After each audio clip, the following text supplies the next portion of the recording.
young group of people, right? I'll tell you what, and I want to thank High Point because it's a great school. Great school. Thank you. Really nice.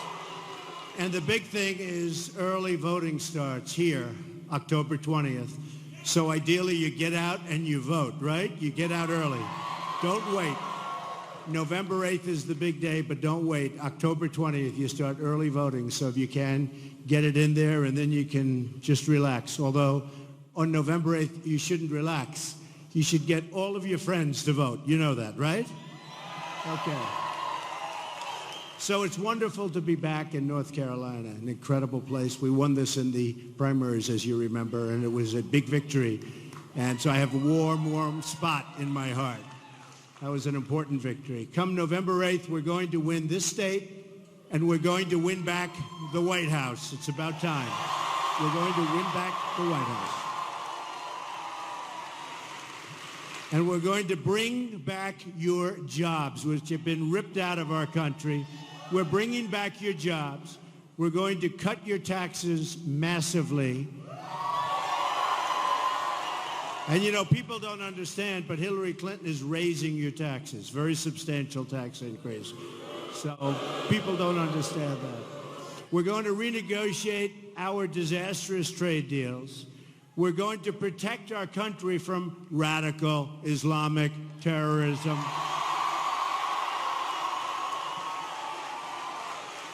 That one's not even close. Over the weekend, there were Islamic terrorist attacks in Minnesota, New York City, and in New Jersey.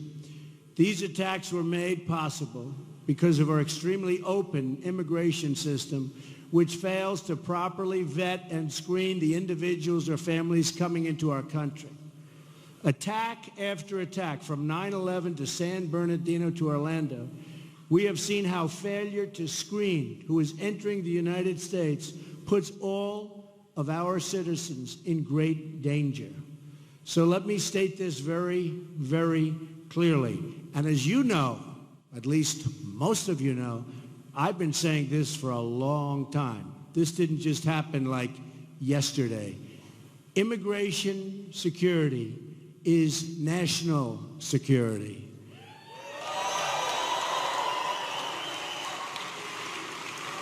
Now, I assume she'll be changing this, but you know what's been happening.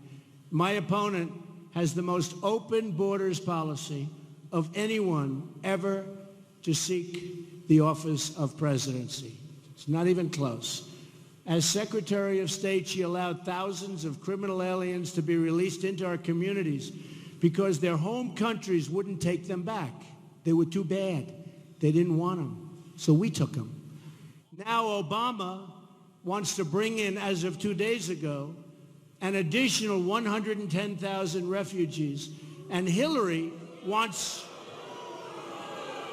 I mean, honestly, it's hard to believe.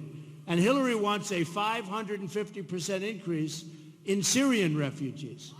Altogether, Hillary Clinton's plan would bring in 620,000 refugees in her first term alone, with no effective way to screen or vet them. Her plan would cost $400 billion in terms of lifetime welfare and entitlement costs. This isn't just a matter of terrorism, but also a matter of quality of life. And many of you are just starting off on this incredible journey. And it is about quality of life. And it's about safety. It's about safety. It's very important.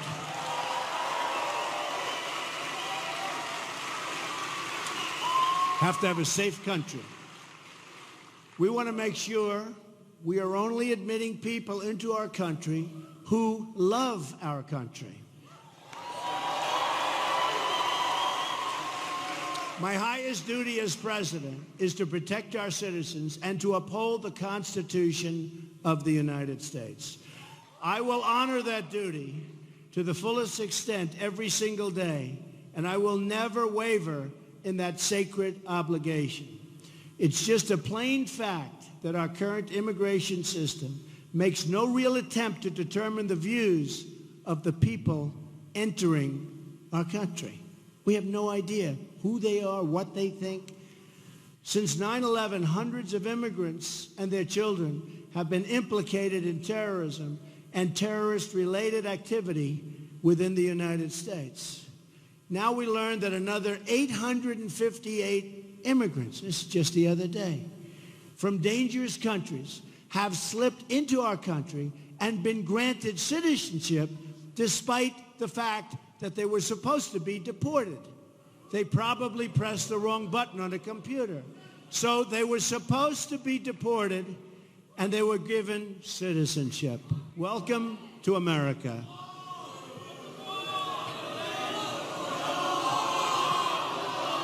Oh, we're going to build a wall. We're going to build. We're going to build a wall. We're going to build a wall. We're going to build the wall. Mexico's going to pay for the wall 100%. 100%.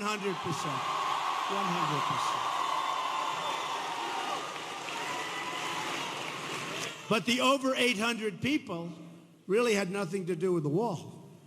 You know, they had to do with a lot of other things.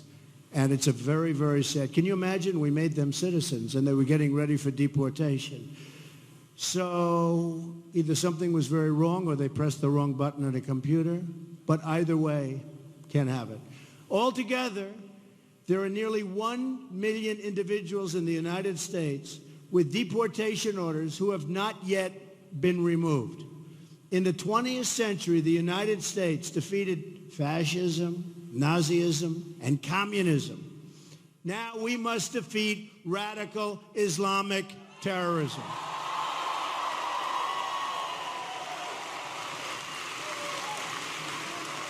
Yet my opponent won't even say the words radical Islamic terror. In fact, Hillary Clinton talks tougher about my supporters than she does about Islamic terrorists. She calls the patriotic Americans who support our campaign, many of them cops and soldiers, deplorable and irredeemable. Has she ever talked that way about radical Islam or about those who oppose and murder women and gays overseas? No. Has Hillary Clinton ever called people who support these practices deplorable or irredeemable? No. In many countries overseas, non-believers face the death penalty. Whether it's Hillary's condemnation, I mean, where is it? Where is her condemnation of these people? Where is her condemnation of these countries? Let's ask Hillary how many people who subscribe to radical Islamic views and support the oppression of non-believers would you call deplorable or irredeemable? That's a terrible word that hasn't been reported, but that was a word that she used. Are those words reserved only for hardworking Americans that truly, truly support us and truly love our country? It seems that way. America can never elect a president like Hillary Clinton, who apparently, with her choice of words, thinks that the decent American citizens are a bigger threat than radical Islam. Can't do this. Anyone who cannot name our enemy is not fit to lead this country. Remember.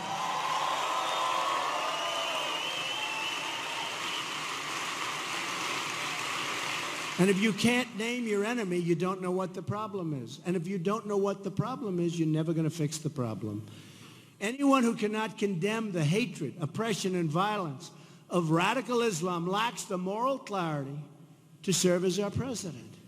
The commander-in-chief of this nation must speak with moral clarity and conviction. Our system of government is the best in the world.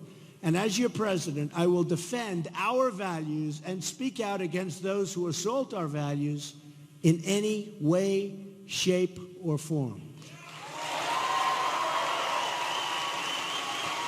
Right? It's also time to remember one very important word, accountability. All this disaster with ISIS happened on Hillary Clinton's watch. Happened with her.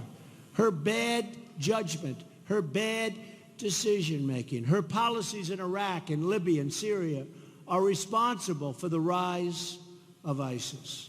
Her attacks on me are all meant to deflect from her record of unleashing this monstrous evil upon us.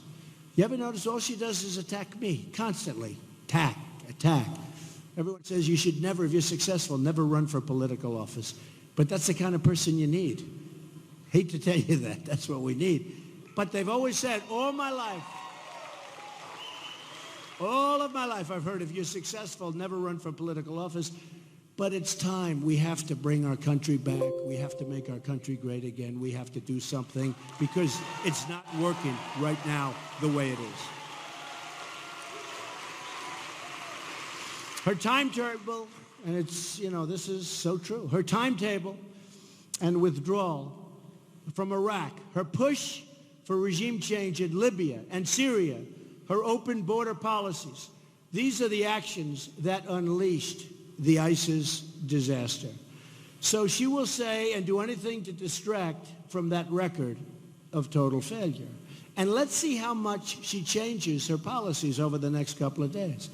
Because she's been for open borders, she's from people pouring in from Syria, she's from all of these things. I think it's getting very hard for anybody that's rational or even sane. If you look at it, how can people believe this way? How can they do that? How can people believe this when they see what's happening all over the world? Look at Germany. Look at what happened to Merkel in the recent election. Look at what's going on. We have to use common sense. We have to be smart. We have to be tough. We have to be vigilant. Her claim that my opposition to radical Islamic terrorism is a recruiting tool. So how does that have to do with, I'm being tough? Why is that a recruiting? I'm much tougher than her on this horrible situation. But she goes around saying it's a recruiting tool. Somebody gave her that from Madison Avenue. You know what, that's advertising. They gave her that they said, let's call it a recruiting tool. But why? Because I'm tough? It's a recruiting tool? It demonstrates a level of ignorance about the terror threat that really is disqualifying for a person seeking the presidency. When she says my opposition to radical Islamic terror provides aid and comfort to the enemy, we know that Hillary Clinton has once again demonstrated that she's really unfit for office.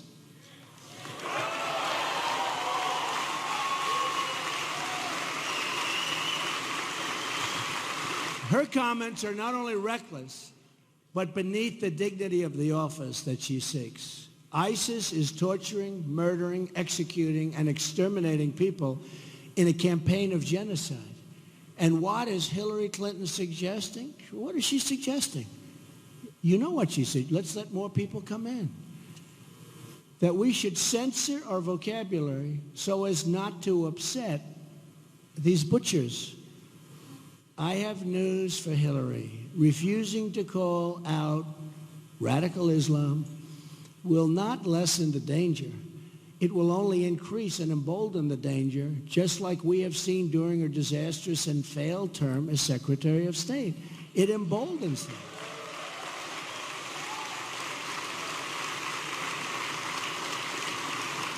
Just like Iran is emboldened. You look at Iran, they're emboldened. They made this deal, and instead of becoming our friend, it looks to me like it's gotten worse. The rise of ISIS is Hillary Clinton's foreign policy legacy. One of them, many others that are not good. Secretary Clinton has helped to topple regimes, displace millions, and then open the door to ISIS potentially to enter this country. Now, you think of this, it's a disaster. So how is this policy a smart policy? Clinton's decisions overseas have left us with the threat we face today, and her immigration policies will invite this threat onto our shores as sure as you are there in front of me, standing, watching. That's going to happen right onto our shores. It's happening. We must stop the massive inflow of refugees, which Hillary Clinton is trying to drastically increase. Now, she may change her mind because this is what's been happening for a long time, but it's getting harder and harder because how are you electable when you have policies like that? We should temporarily suspend immigration entirely from regions where safe and adequate screening, and I mean extreme vetting, cannot occur. right? Pew polling shows that in many of the countries from which we draw large numbers of immigrants, extreme views about religion, such as the death penalty for those who leave the faith, are commonplace. The death penalty. It's the job, and really, of government to admit those, and only those, who we expect to succeed and to flourish here and become part of our incredible country and home.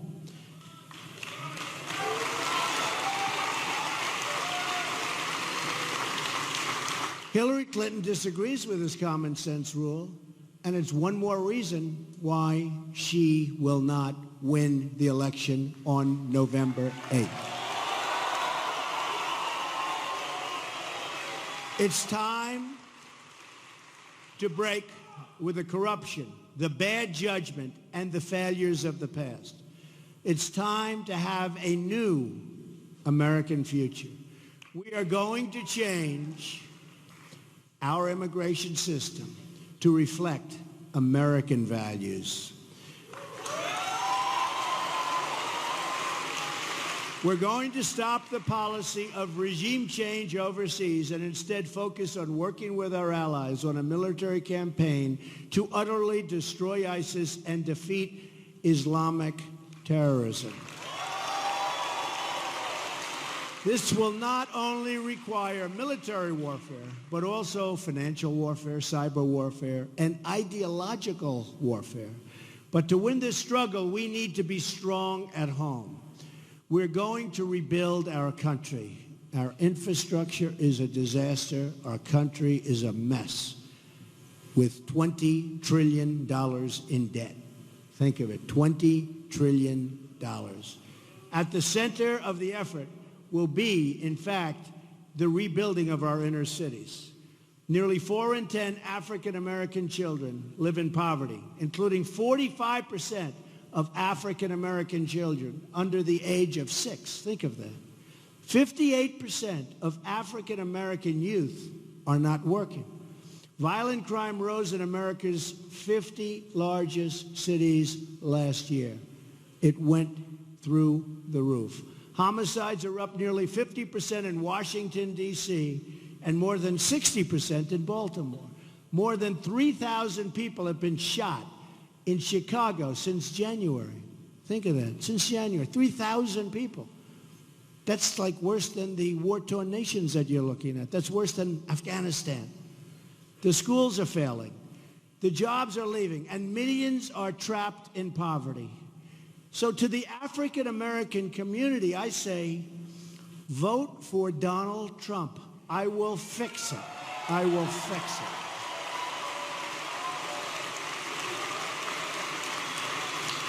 I will bring back your jobs. I will fix your schools. And I will fight for your safety. You'll be safe.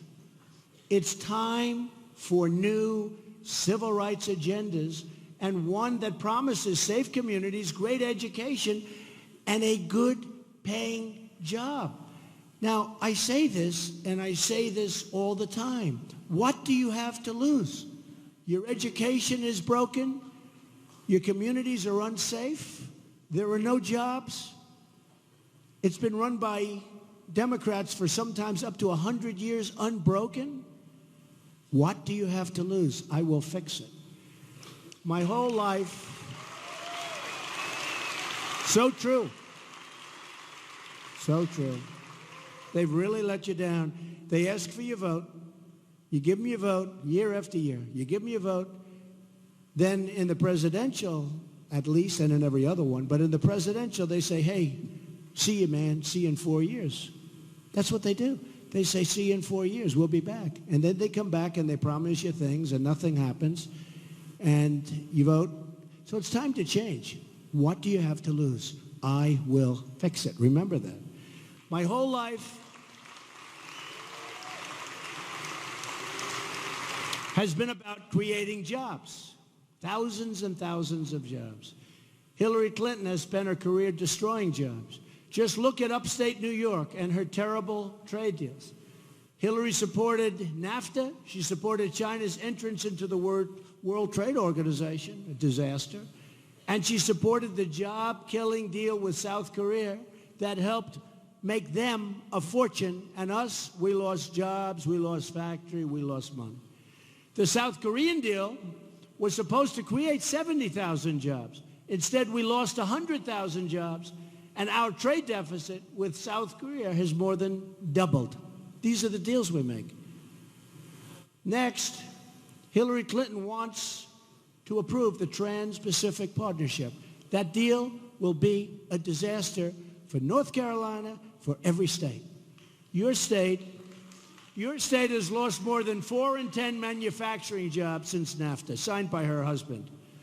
I'm going to renegotiate this disastrous deal, and if we don't get the deal we want, we'll walk away and we'll start all over again.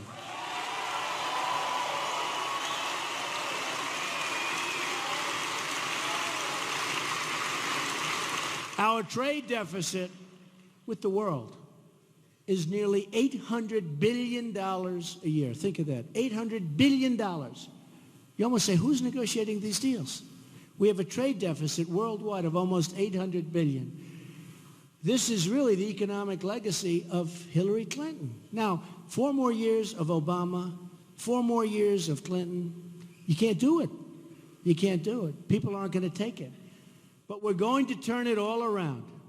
My economic agenda can be summed up in 3 very beautiful words: jobs, jobs, jobs.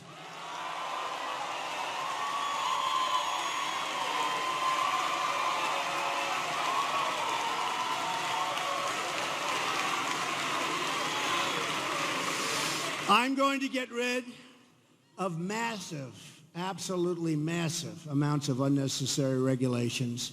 And your tax cuts are going to be so happy. You're going to be so happy when you bring all that money home. Big tax cuts. She'll raise taxes, I'm lowering taxes. That's a big difference. I'm going to repeal and I'm going to replace Obamacare, which has turned out to be an economic disaster for families. I'm going to create American energy independence. I'm going to make our government lean, responsible, and efficient. I'm going to fix our terrible trade deals and defend the American worker. I'm going to rebuild our depleted military and take care of our great veterans. And I'm going to appoint justices to the Supreme Court who will follow the Constitution of the United States. We will rebuild our roads, our bridges, our tunnels, highways, airports, schools, and hospitals. American cars will travel the roads. American planes will soar the skies. And American ships will again patrol the seas. And it's about time. American steel will send new look, you know all about skyscrapers, right? Anybody going to be an architect? Anybody going to be a developer? Any developers? Any young developer? Oh, 1, 2. He's already a developer. American steel will send those new skyscrapers into the clouds. American hands will rebuild this nation, and American energy harvested from American sources will power our nation.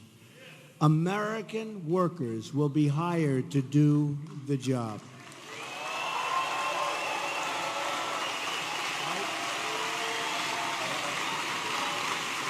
We will put new American steel into the spine of this country. I will fight for every neglected part of our nation, every single part of this great nation. And I will fight to bring us together as one American people.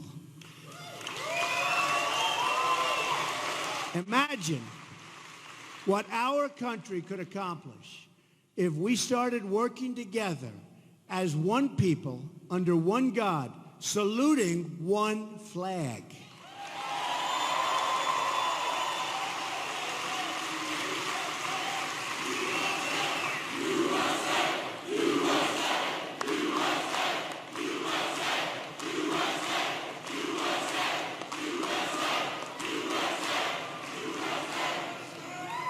It's time to break with the bitter failures of the past and to embrace a new, inclusive prosperity and the American future, because that's what it's going to be.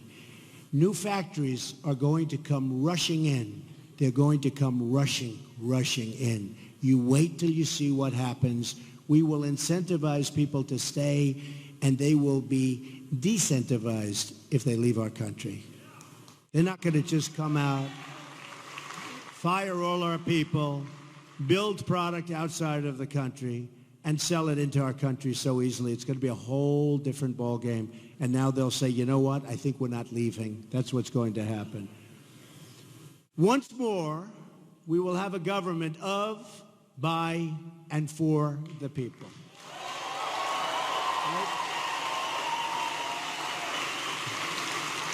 We will make America wealthy again.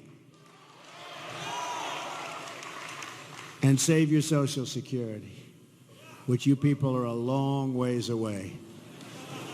We will make America strong again. We will make America safe again. And we will make America great again. God bless you. God bless you, and thank you. Thank you. Get out and vote November 8th. Get out and vote. And October 20th. Thank you.